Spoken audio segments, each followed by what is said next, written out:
ng bayan, maasahan anumang panahon.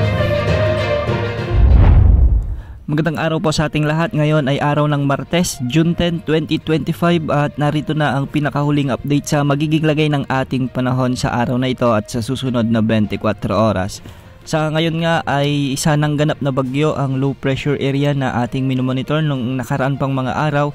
At ngayon ay huli itong namatan ng Pag-asa sa layong 600 kilometers west-southwest ng Bacnotan, La Union o di kaya naman ay 535 kilometers west ng Iba, Zambales. Taglay nito ngayon ang lakas ng hangin na umaabot sa 45 kilometers per hour malapit sa gitna at pagbugsong umaabot naman sa 55 kilometers per hour.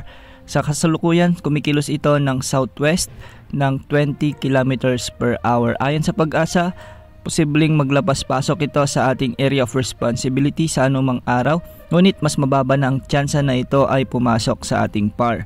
Wala na epekto ang bagyong ito sa anong bahagi ng ating kapuluan, ngunit kapansin-pansin sa ating satellite animations na hinihila nito o pinalalakas nito ang hanging habagat na magdadala naman ng mga pag-ulan sa kanlurang bahagi ng ating bansa. Dahil nga sa pag-iral ng habagat o southwest monsoon, asahan na ang mga kalat-kalat o paminsan-minsan malalakas na pag-ulan sa Zambales, Bataan, Occidental Mindoro at ang Palawan. Pinag-iingat natin ang mga nabanggit na lugar sa banta ng mga pagbaha o pagguho ng lupa, lalo na kung may mga katamtaman hanggang sa malalakas na pag-ulan.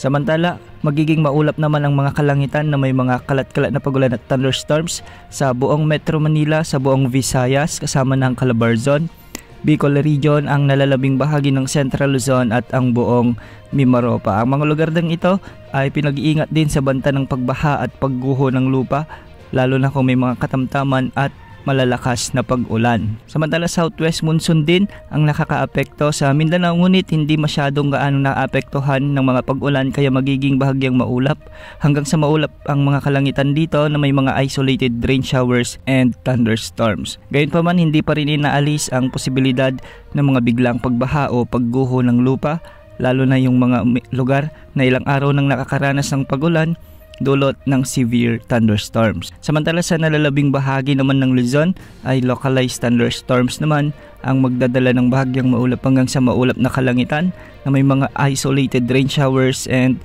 thunderstorms. Para naman sa lagay ng mga pag-alon sa ating karagatan, ang western sections ng Southern Luzon at Visayas ay posibleng umabot ang mga pag-alon sa mga baybayin dito hanggang 2.8 meters. Ang baybayin naman ng Northern at Central Luzon ay posible hanggang 2.1 meters at sa nalalabing baybayin ng bansa ay posible hanggang 2.1 meters. Sa kasalukuyan ay wala na tayong minomonitor na nagbabantang panibagong sama ng panahon gaya ng LPA o potensyal na bagyo na posibleng pumasok sa ating area of responsibility sa susunod na 3 hanggang 5 araw. Samantala, yung bagyo sa labas ng ating area of responsibility ay posibleng kumilos na ng tuluyan patungo sa Vietnam o China sa mga susunod na araw at doon mas magkakaroon ng malalakas na epekto ng pag-ulan at pagbugso ng hangin.